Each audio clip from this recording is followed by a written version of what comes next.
Okay बेटा, हम लोग पहुंचे अकाउंट्स में, वॉल्यूम 3 में, कैश फ्लो स्टेटमेंट में, सम्स वाले पेजेस। अभी जो हम लोग कर रहे हैं क्वेश्चन नंबर 50 है। और जैसे मैंने पहले एक 48 वाला भी बताया था, तो मैंने आपको क्या बोला, सारे नोट्स और सारे एडजस्टमेंट्स उल्टा स्टार्ट करो। पहले एडजस्टमेंट्स ही सॉल्व करनी चाहिए, ठीक है।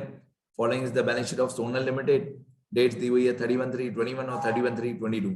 तो सीधी बात है, जो 31/3/21 है पीछे वाला कॉलम, वो ओपनिंग बैलेंस है और 31/3/22 क्लोजिंग बैलेंस है। तो ये पूरा क्वेश्चन है सोनल लिमिटेड, और यहां से मैंने कैश फ्लो स्टेटमेंट का ब्लैंक फॉर्मेट बना के रखा है। तो cash flow statement of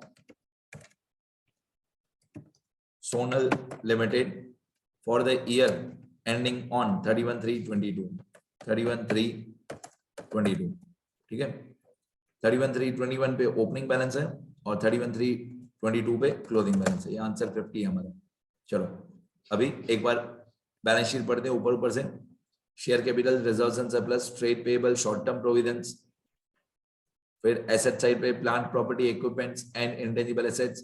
plant property equipment intangible assets में गुडविल दिया हुआ है, current investment, inventory, trade receivable, cash and cash equivalents.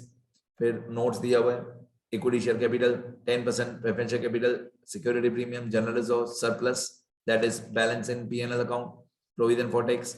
Okay, अब adjustments.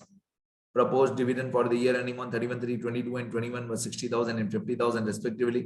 A machine costing 50,000. Depreciation provided thereon 30,000 was sold for rupees 10,000. Depreciation charged during the year was 20,000. Interim dividend paid 20,000. Income tax paid 35,000. Prepare cash flow statement for the year ending on 31/3/22 complying with AS मतलब accounting standard 3 revised. ठीक है बेटा, तो मैं आपको एक rule बता दूं जो सबसे इंपॉर्टेंट यहाँ पे पहली एडजस्टमेंट है। ये जो प्रपोज डिविडेंड दिया हुआ है 31/3/22 60,000, इसको मैं करंट ईयर बोलता हूँ। और जो 31/3/21 है 50,000, इसको मैं प्रीवियस ईयर या लास्ट ईयर बोलता हूँ। तो जो 60,000 करंट ईयर का प्रपोज डिविडेंड है, इसका कोई भी इफेक्ट नहीं होगा। ये क्वेश्चन में जो ओल्ड बैलेंस शीट दी हुई है, वहां पे भी ओल्ड बैलेंस शीट में भी कहीं पे भी प्रपोज डिविडेंड नहीं है।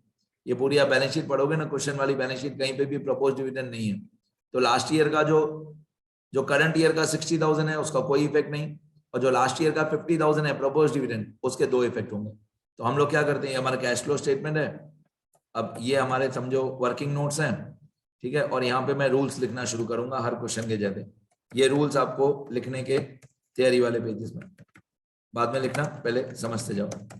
तो रूल क्या बनता है कि अगर प्रपोज डिविडेंड सिर्फ एडजस्टमेंट में दिया हो, इफ proposed dividend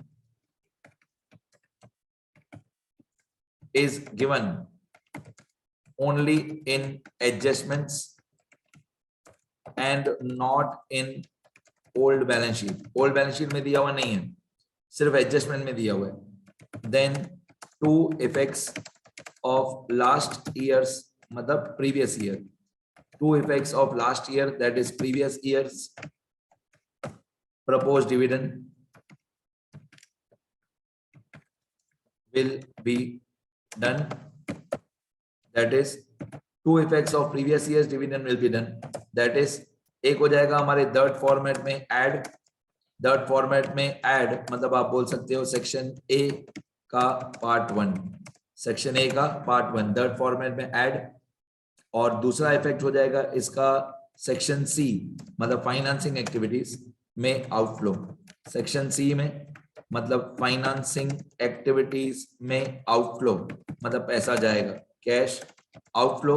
बहुत सारे ऑथर्स यूज्ड भी बोलते हैं, कैश यूज्ड मतलब आउटफ्लो मतलब लेस मतलब bank account credit.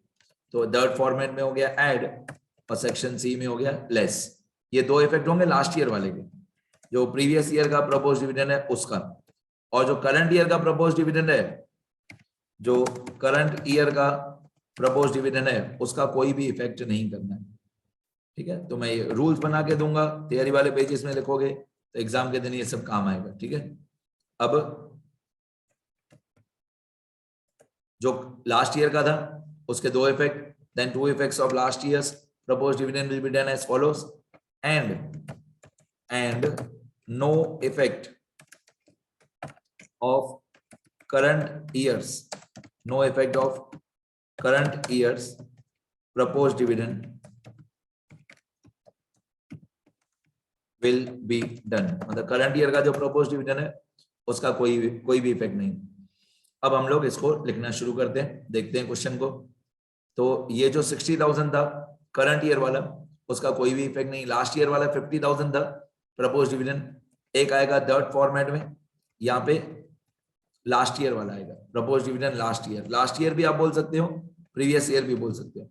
Previous year का प्रपोज डिविजन कितना 50,000, यहाँ पे हो जाएगा ऐड, प्रीवियस ईयर का प्रपोज डिविजन यहाँ पे हो जाएगा ऐड, और सेक्शन सी में लेस, मैं सेक्शन सी में जाऊंगा और आउटफ्लो में लिखूंगा 50,000 हमने पे किया, इसको बोलेंगे proposed dividend paid of last year, मतलब previous year paid during current year. तो लास्ट ईयर का 50,000 एक हो गया थर्ड फॉर्मेट में ऐड, और एक हो गया सेक्शन सी में आउटफ्लो, और जो करंट ईयर वाला 60,000 है उसका कोई भी इफेक्ट नहीं। आगे बढ़ते हैं। इसके बाद हमारा adjustment number 2, a machine costing 50,000, depreciation provided thereon 30,000 was sold for rupees 10,000, मतलब 50,000 कॉस्ट प्राइस है, ये 30,000 को बोलते हैं एक्यूमुलेटेड डेप्रिसिएशन।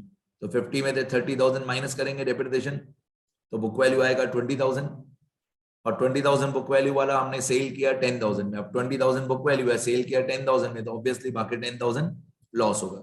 मैं वर्किंग नोट बनाता हूं, 50,000 यहाँ पे मैं वर्किंग नोट्स में लिखना शुरू करता हूँ।